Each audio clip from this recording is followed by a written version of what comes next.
Oxygen food and talk. তাই বাংলার ঘরে ঘরে মুখরোচক।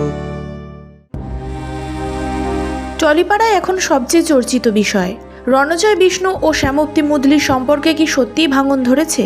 ভালোবাসা দিবসে 14ই ফেব্রুয়ারি সাতপাকে বাঁধা পড়েছিলেন এই জনপ্রিয় জুটি, কিন্তু বিয়ের কয়েক মাস কাটতে না কাটতেই তাঁদের সম্পর্ক নিয়ে শুরু হয়েছে একের পর এক জল্পনা। শোনা যাচ্ছে জুলাই মাস থেকেই নাকি রণজয়ের ফ্ল্যাট ছেড়ে মা বাবার সঙ্গে বেশি সময় কাটাচ্ছেন শ্যামপ্তি। অন্যদিকে রণজয়ও নিজের কাজে ব্যস্ত, সোশ্যাল মিডিয়াতেও একসঙ্গে ছবি বা পোস্ট প্রায় নেই বললেই চলে। আর সেখান থেকেই আরও জোরদার হয়েছে বিচ্ছেদের গুঞ্জন। খবরে আরও দাবি করা হয়েছে সংসারের নানা দায়িত্ব নিয়ে দুজনের মধ্যে মতবিরোধ তৈরি হয়েছিল।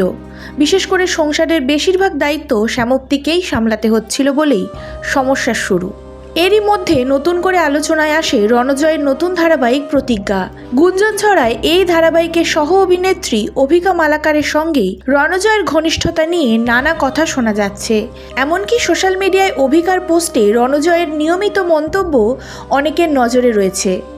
টলিপাড়ার একাংশের দাবি শুটিং সেটের বাইরেও তাদের একসঙ্গে সময় কাটানো নিয়ে নানা আলোচনা শুরু হয়, যদিও এই দাবির কোনো স্বাধীন বা আনুষ্ঠানিক প্রমাণ সামনে আসেনি।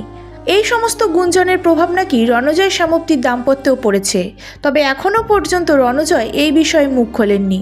অন্যদিকে শ্যামপ্তিও জানিয়েছেন প্রতিজ্ঞা সেটে যে সম্পর্ক নিয়ে গুঞ্জন চলছে সে বিষয়ে তিনি কোনো মন্তব্য করতে চান না। তাই আপাতত সবটাই জল্পনা। সত্যি কি সম্পর্কে ভাঙন ধরেছে, নাকি সময়ের সঙ্গে সব ভুল বোঝাবুঝি মিটে যাবে?